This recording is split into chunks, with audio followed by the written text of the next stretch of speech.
You are listening to The Investor Way with Sam Ball and Jonathan McEwen. If you enjoy the show, please subscribe and follow us on Twitter at TIWTweets.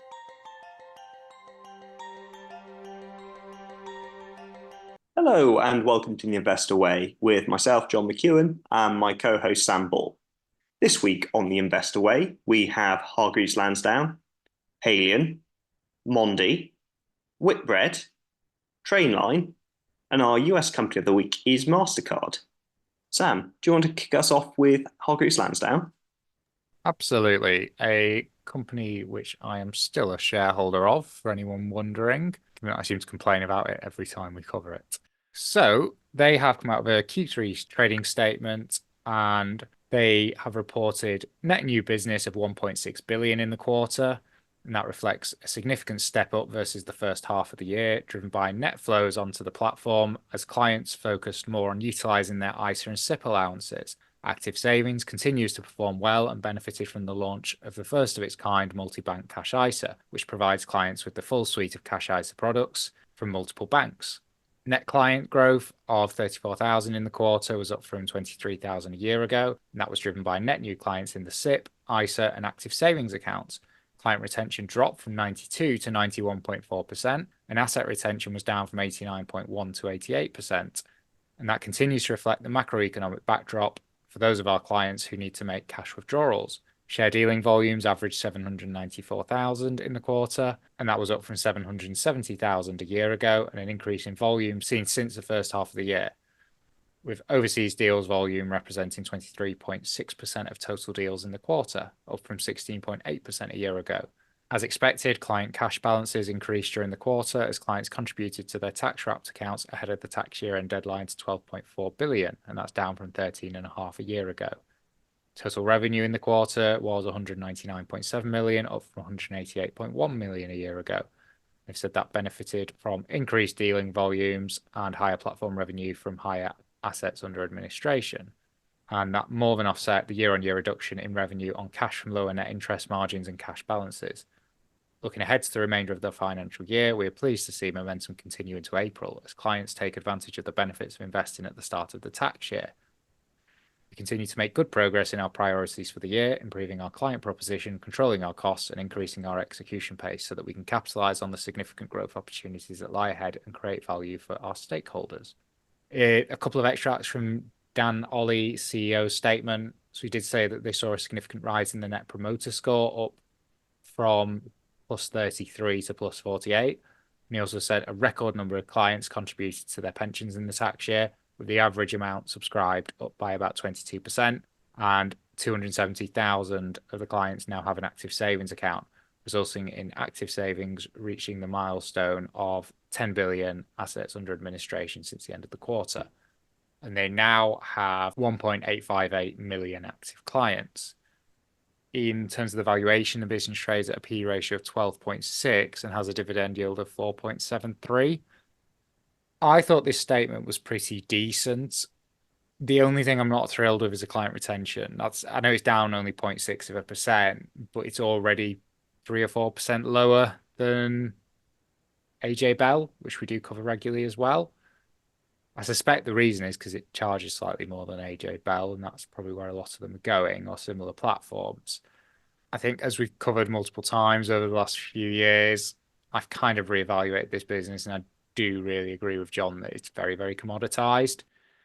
That being said, in a very competitive and commoditized industry, I think they're doing quite well. I think the active savings part of the business seems to be doing quite well, and that's sort of ticking along quite nicely.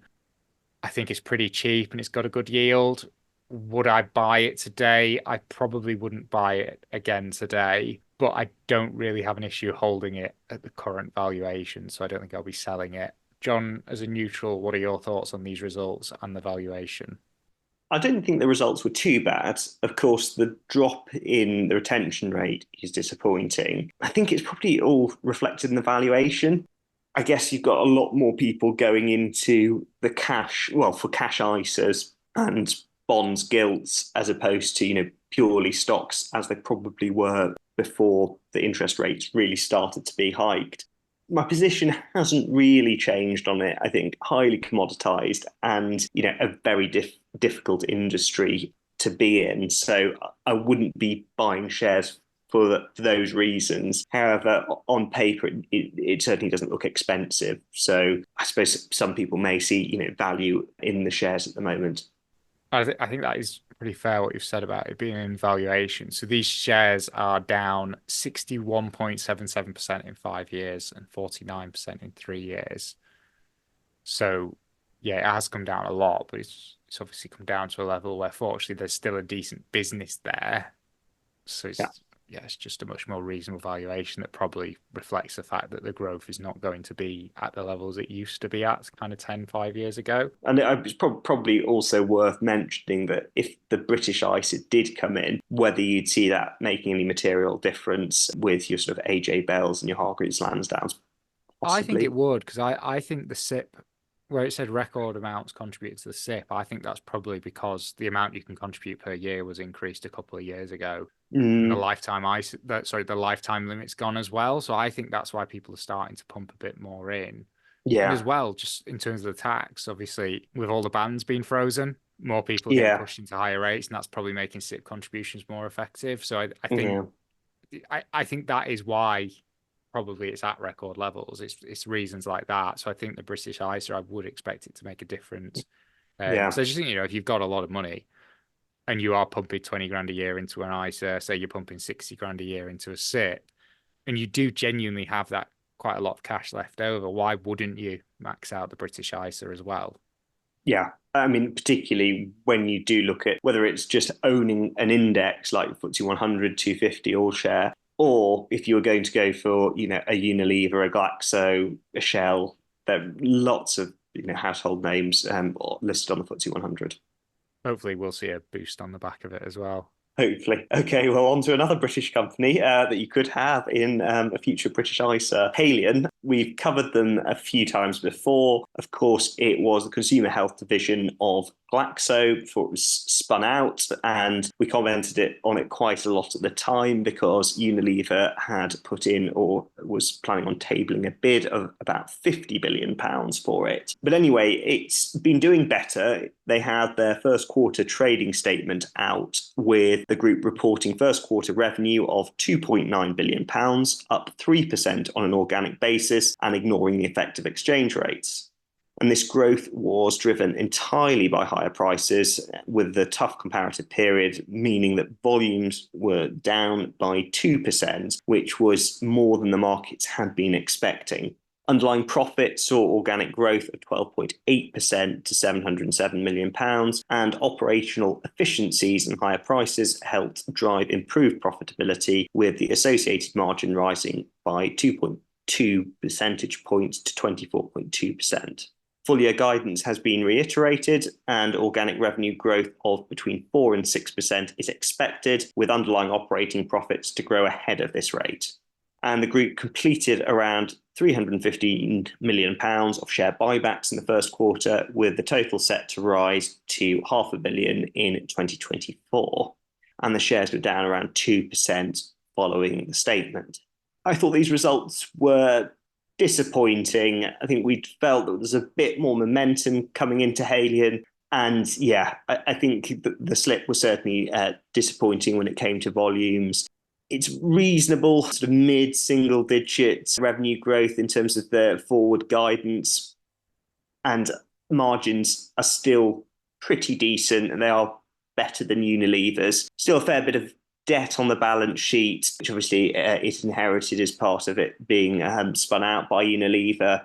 Coming into the valuation, it's got a market cap of £30 billion, which is significantly less than the 50 that Unilever was offering. And in terms of its valuation, it's trading at 18.3 times forward earnings. And the average since listing, albeit only in 2022, has been 16.7, with a prospective dividend yield of around 2%. I wouldn't be buying shares in Haleon. I think I know they're not exactly in the same category, but I think at the moment a Unilever would be more attractive and still is cheaper, and it's getting back to the growth of old. So yeah, it wouldn't be my first choice, but I certainly don't think it's a bad business, and it's got a decent portfolio of brands, household names like Sensodyne, for example. So yeah, little bit on the fence with it, I think. What do you think, Sam? I thought they were okay. The reason is the volume drop is disappointing.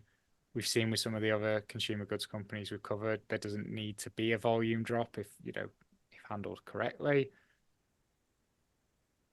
But they have found operational efficiencies. So although on the revenue side it's slightly disappointing because they've done well on the cost side, I think overall it's still a pretty decent quarter. My main issue with it is the debt position is not terrible, but why they're buying back shares instead of paying off debt, I don't understand. Because Hmm. if they're buying back shares, that cash is surplus. So I just don't understand why it's not being used to pay down the debt. I really don't get it. Now maybe the debt's at a fantastic interest rate and actually it's a no-brainer because it's below inflation, but I don't know if that's the case. And I suspect it probably isn't. So yeah, I'd rather that's probably my main complaint. But overall, I thought it was okay. Now the issue is that with these cost savings, you can only do it so much. There's only so much fat you can trim before you have to actually look at growing the business. But for now, it's probably fine. Fine. Okay. On to Mondi then. Yes, so I think it's a debut on the show for Mondi. We've discussed DS Smith a lot, and we have discussed Mondi in relation to the proposed, is it a takeover of DS Smith, or is it putting it in merger? I think they're presenting it as a merger, but I think it's a takeover really. But yeah, so Mondi, they are the global leader in the production of sustainable packaging and paper, according to their own website, have come out with their Q1 trading update.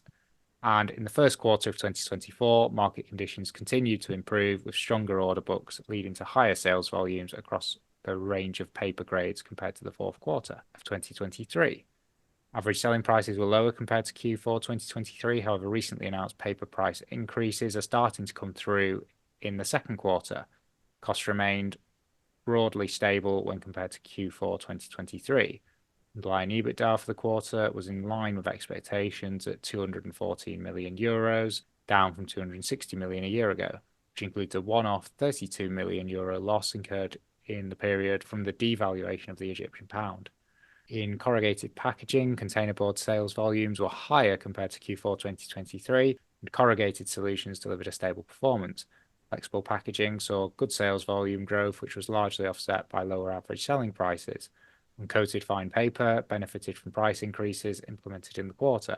However, a lower forestry fair value gain impacted comparative performance. During the quarter, Mondi paid a 1.6 euro per share special dividend to shareholders, returning the net proceeds from the sale of all the group's Russian assets. Obviously, I don't know where we were in terms of the last time we covered DS Smith, but I wasn't sure if they were still discussing it or if an agreement had been reached. But an agreement has definitely been reached now for the merger of the two businesses, so that we might not cover DS Smith again on the show. We'll cover it via Mondi, I guess. In terms of valuation, the business trades at a PE ratio of 17.05 and has a dividend yield of 3.91%. I thought the statement was okay. I mean, it's very similar to DS Smith. There's a lot of stuff outside of their control. This is the first time we covered it. Maybe we'll get to know the business a bit better as we start to cover it more, which I suspect we will now DS Smith has gone, as that was a business we quite liked. I can't immediately see any reason why the PE ratio should be so high in comparison to DS Smith, and there might be something that I'm missing, but DS Smith was always significantly cheaper than a PE of 17. I don't know if it's just because it's bigger, but to me it seems quite expensive, but we might begin to understand why a bit better the more we cover it. John, what are your thoughts? Yeah, no, similarly, I think it was fair trading update, but certainly not shoot the lights out and not dissimilar to what we've become used to with sort of the DS Smith. And again, I can't explain the difference, the vast difference in terms of the valuation between the two. I mean, obviously, I suppose DS Smith must have appeared cheap to Mondi, which is one of the reasons that it moved in for it. But also, what does Mondi have going for it? I haven't quite got to that yet. So I think it'll be interesting as we cover it more closely and over time to see exactly what that is and whether it's something that we would be interested in paying up for or not. Should we move on then to a business that we have began to like and understand more over time?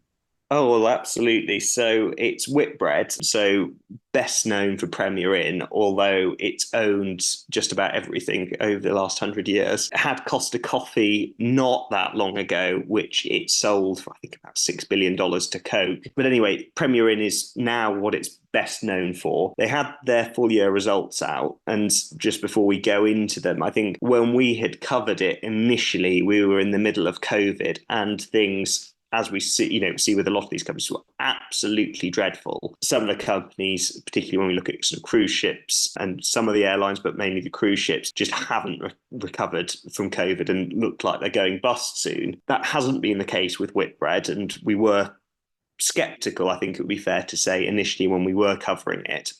But anyway, let's go on to the full year results. So in terms of revenue, it grew by 13% to £3 billion, and Premier Inn UK grew sales by 10%. The less mature division, which is the Premier Inn in Germany, grew revenue by 62%. Underlying operating profit rose 24% to £674 million, reflecting improved average room yields and prudent cost management. Free cash flow increased by £80 million to £398 million, and net debt, including lease liabilities, was up from £3.8 billion to £4.4 billion after the impact of a share buyback. In the first 7 weeks of this financial year, UK accommodation sales were 1% lower, impacted by the timing of public holidays, and demand going forward is expected to improve. Food and beverage sales were 2% lower so far, and in Germany, it remains on track to reach the break-even point later in the financial year. Whitbread has also unveiled details of growth and restructuring plans for the more mature UK division. The final dividend was increased by 26% to 62.9 pence a share, and a further £150 million buyback has been announced. The shares were broadly flat on the results. In terms of valuation, Whitbread has a market cap of £5.7 billion and trades at a forward price to book of 1.4, compared with a 10-year average of 2.1, and it has a prospective dividend yield of 3.3%. I thought these results were really good. I think they probably were baked in, and the market didn't respond. It was broadly flat and what had been expected, but I think it's really impressive that how much it's been able to grow sales in the UK, which you do think of as very saturated when it comes to Premier Inns, clearly doing well there. And then what's exciting is where, in a business like this, where the growth is coming from and that it is making inroads in Germany. And whilst it's much smaller in terms of the proportion of revenue, the fact that it is doing well there and that potentially you'd have the rest of Germany and Europe on the doorstep is really, really positive. So I think that management have done a fantastic job with it. It's certainly not expensive. Yes, there is a fair bit of debt, but I think the group are overall doing well. I know, Sam, you'll probably pick up on the sort of share buybacks and increasing dividends, but I think overall things are definitely going in the right direction, and it is very positive. And it's something that I quite liked Whitbread back when it had Costa, and I thought, oh, Costa's gone, and you're left with a bit of a stodgy business in the form of Premier Inn. And it has some sort of the Harvester and some other dining within it, but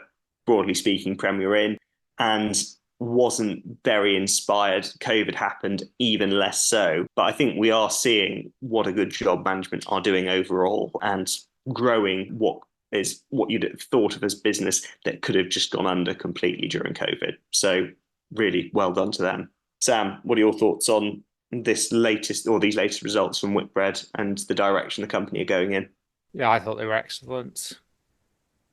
You've already highlighted the things that I could nitpick, but I would just be nitpicking. But I mean, my main objection with it is in terms of increasing the dividend and the buybacks is I don't think the capital is surplus, in that they are growing Germany a lot. They manage the rooms themselves, don't they?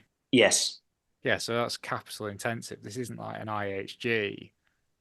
So I just think if you've got this secondary part of the business in Germany that by all accounts is doing very, very well and doing an excellent job in, why isn't the cash being used for that? Now it might be that, they've looked at it and for the amount the amount of hotels they're looking to open in Germany, they can just do that with future years free cash flow, which is fine. But I'd probably rather see them use it for that because I think they're doing a really, really good job on it. And like you said, it is quite an exciting part of the business. Now, that being said, in terms of the operational performance, I don't think there's really anything that can be criticised. The results, like you say, aren't much of a surprise for anyone that looked at the interim results. But yeah, I mean, I think they've just done a fantastic job with it over the last 2 or 3 years. Since the pandemic, really, I think management have done an excellent job and credit to them because they've just had a fantastic year and they've taken what I would have considered to be like an unattractive business and in an unattractive industry, and then to go and put up results like these, to have such an exciting part of the business in Germany. And there is a big opportunity in Germany as well. Because I think, what is it, like 60% of the hotels in Germany are like privately owned hotels. There's not loads of Yeah. massive chains like you see here. So there is probably just much more of an opportunity in Germany. And I think they've identified that. They've not gone and said we're going to open in 10 random European countries and we're going to just try them all. And they've just said we're going for Germany. That's where we think the opportunity is. So yeah, I think it's a really, really good year for management and credit to them. Yeah, no, absolutely. Couldn't agree with you more. Okay, then. Trainline, how's that doing? So business we've covered multiple times before. They have come out with their full year results, and net ticket sales were up 22% to 5.3 billion. Revenue was up 21% to 397 million. Adjusted EBITDA was up 42% to 122 million. Operating profit was up 101% to 56 million. Adjusted basic earnings per share were up 59% to 12.3p, and non-adjusted earnings per share were up 61% to 7.3p. Operating free cash flow was up from 8 million to 91 million. Net ticket sales were at the top end of the previous guidance, and the adjusted EBITDA is 2.3% of net ticket sales, although it's a much higher percent of revenue because they get something like 7 or 8% of each ticket sold. That adjusted EBITDA, they've said, was driven by volume growth and operating leverage. They had strong growth in mobile app downloads and they're now Europe's most downloaded rail app. And they're helping shift the UK rail markets to digital tickets. E-ticket penetration of industry ticket sales increased to 47 from 43%. They've grown on-the-day bookings to 66% of UK consumer transactions, whilst Trainline's share of commuter travel segment increased to 23% from 10% pre-COVID.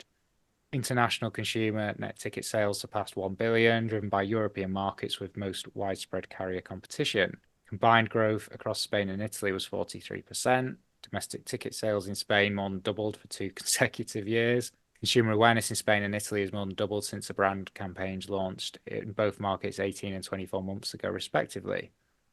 They're enhancing customer engagement through the mobile app. International consumer app share of transactions is now 62%, including Italy now at 73%. For the 2025 financial year, they're guiding for net ticket sales growth year over year of 8 to 12%, revenue growth year over year of 7 to 11%, and adjusted EBITDA of between 2.4 and 2.5% of net ticket sales. Now, in terms of the revenue growth of 7 to 11%, that should feed through to quite a bit more adjusted EBITDA because the margins are, I think, about 30% operating margins. And in line with the stated capital allocation framework, they've announced a new £75 million buyback programme to commence upon completion of the existing programme. 38 million of shares were repurchased under the existing £50 million programme as of the end of April 24. In terms of valuation, the business trades at a PE ratio of 27, which is, I think, the lowest we've seen it, and doesn't have a dividend yield, but they are doing about, 50 million of buybacks a year. That's on a 1.6 billion market cap, so it's not terrible. It's like maybe, what was that, 2 or 3%, 2% maybe. So it's not terrible. I think this is actually a very good year. I think these results are really good. I don't think there's much more you could expect from them in terms of performance. I think it looks like they're doing quite well in Europe. I mean, I've used them in Europe. It is really good. I think it's probably easier from the perspective of if you're, a Brit abroad, because you know how to use Trainline, and it does just make it a lot easier. But I think that's quite a good opportunity. I think the e-ticket penetration is still quite low. 47% seems pretty low, really. I think as the population sort of almost gets older, I think that will change as you've got more and more, because I only use digital tickets now, really, and I'll probably use digital tickets for the rest of my life. And I think there's a lot of older people that are only using physical tickets, and they will probably do the same. So I think that will shift over time naturally. Their share of commuter travel is still pretty low. I think there's a lot of things in here where actually you look at it and you say, well, that's actually quite a good opportunity. The margins are pretty good. I think operationally it's quite efficient. It's the kind of business where actually normally I would look at that and say, I want to do some more digging. I'd be quite interested in learning that. It's quite a capital-light business model. I think it's got quite a lot of tailwinds that are going to help it over the next few years. And as well, I think the valuation is not terrible. I think the valuation is actually pretty good for the figures it's now starting to put up. And I think those figures will get better and better, especially on the operating profit side, because of how much of that extra revenue is just going to flow through into operating profit. I think a lot of the costs will actually, stay fixed. The issue I've got is the same issue we've always had. I think there is too much political risk with this. You could have a government that come in and just basically say they're making too much money. You could have the rail providers if they got their act together. There's also the issue that even if no one tries to sort of take them out of the market, if they start doing too well, you're probably going to come under pressure from a regulatory point of view, especially given how much criticism there is already when the train prices go up year on year, and that those price increases are usually more than inflation. I think politically it's just got a target written all over it, and although we haven't really seen anything on that side yet, I do just feel like it's a bit of a ticking time bomb. There's not really anything the business can do about that, apart from maybe diversify, which they are doing with the European performance and stuff like that. But I just think because of that political exposure, although I think the business is doing quite well and it has become over the last few years quite an attractive business, I just don't think I'd ever want to touch it. What about you, John? Yeah, I mean, I think the results are very good and the business is doing a really good job of things. It's a great platform to use. I use it myself, but I wouldn't buy shares in it for exactly the same reason. I think one of the big concerns would be in the UK, if you have a Labour government which renationalised the railway and then decide that they're going to have a national sort of ticket app basically to buy your tickets on, which, if you're going down that road would seem quite logical, then what happens to Trainline? And I know it's diversifying, but it's not diversifying that much to be able to take that into account. And there's nothing the business can really, do if those political decisions were made. And I don't think, whilst everyone has a nice user interface and probably quite likes to use it, and it's got room to scale further, as you mentioned, with digital tickets. As an investor, I wouldn't be sleeping well at night with it, just sort of waiting for those sorts of things to happen, and then for people not really to have any sympathy with you as a Trainline shareholder, making these juicy profits with what was the operating profit margin? What is it? So the operating profit, that's over 20%, but then the adjusted EBITDA, that's Yeah. I mean, if we were to go with that, we're always careful with adjusted EBITDA, but I think that's about 30%. But yeah, 20 to 30%. Yeah. So that would be my reason for not investing. But I mean, I do like using the platform. I think it's very, very great, very good. It works really well and integrates with Apple Pay and, the Google Wallet equivalent. So yeah, I think it's doing well, but it's just from an investment point of view, I don't think I could go near it really. Right. Shall we move on to our US company of the week? Yes, and by far the biggest of all of the companies. In fact, I think it's bigger than all of them put together. It's MasterCard, which had its first quarter results out, which broadly came in line with market expectations. Net revenue increased by 11% to $6.3 billion, ignoring the effect of exchange rates. And net revenue from the payment network was up 8%, lagging volume growth due to a 20% increase in rebates and incentives. Revenue from value-added services grew by 15%. Underlying operating profit was up 12%, $3.7 billion, and free cash flow fell from $1.6 billion to $1.3 billion, reflecting the timing of certain receipts and payments. A further $2 billion was spent on share buybacks, and around $600 million was paid out in dividends. And net debt totaled $8.3 billion. And MasterCard reaffirmed its full-year guidance, expecting underlying net revenue growth to remain at the upper end of the lower double digits. And the shares closed down 2%. In terms of valuation, MasterCard has a market cap of $424 billion, and it trades at 29.3 times forward earnings, compared with a 10-year average 29.6 is basically in line with it, and it has a prospective dividend yield of 0.6%. I thought these results were very good. I suppose it's a company, we have covered it before, where with its valuation, you do really expect these sorts of results. But I think they're continuing to do well. And when you look at its share price and its performance historically, it really is a fantastic and very high quality business, and probably pips it over Visa and certainly American Express. So yeah, I do like it a lot. I did look at it around COVID times, and I don't know why I didn't pull the trigger on it then, because it's certainly very, very attractive. Valuation, I don't think you're really going to be coming across a business like this at a low valuation. And certainly, I think if it were, below 25 times earnings, I would think it was probably quite a bargain for the quality of the business. But at 30, it is a bit more difficult. It is a company that I'll have, as part of Global Tracker, but I haven't been brave enough yet to buy individual shares. Sam, what are your thoughts on MasterCard and these results? Great business. Operationally, I think they've done excellently. I think for a business of that size to be putting up those kind of figures is just fantastic.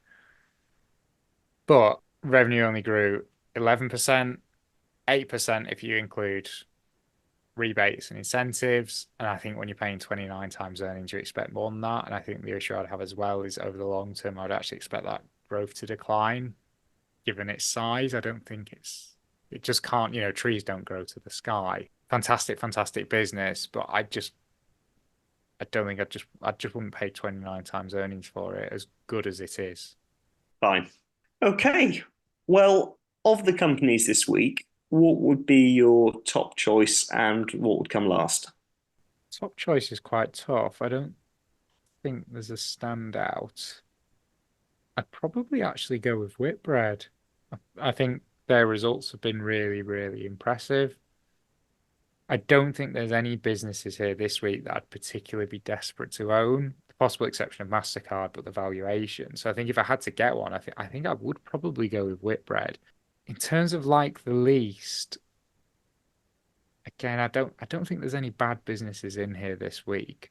I'd probably go with Trainline, but the results were good. I think they're operating well. It's just that regulatory concern that we've got that just puts it to the bottom of the pile by default, and that's not Trainline's fault. There's nothing they can do about it. What about you? Without sounding boring, I'd probably go for the same things. MasterCard is the business I'd like to own the most, but valuation-wise, with my own money, I'd probably be close to buying Whitbread, although I don't think that is particularly likely. In terms of what I like the least, again, I think it's been performing well, but the political risk with Trainline it's something that I just would never take on. To me, I think it could be very, very vulnerable, because you nationalise the railway, and then do you have a national ticketing app? You have an NHS app. Do you have the same equivalent to book your train tickets through? And that would be the major concern. And yeah, I think that really for the investment case just finishes it. It's still a business that is doing well, and wish it well in that sense. Right, I think that's everything in that case. Thank you again for listening, and we'll see you again next week. See you next week. Thank you for listening to The Investor Way. To get in touch, please follow us on Twitter @TIWTweets. This podcast is for entertainment purposes only and does not constitute financial advice. Neither Sam nor Jonathan are financial advisors. For investment advice, please consult professional advisors.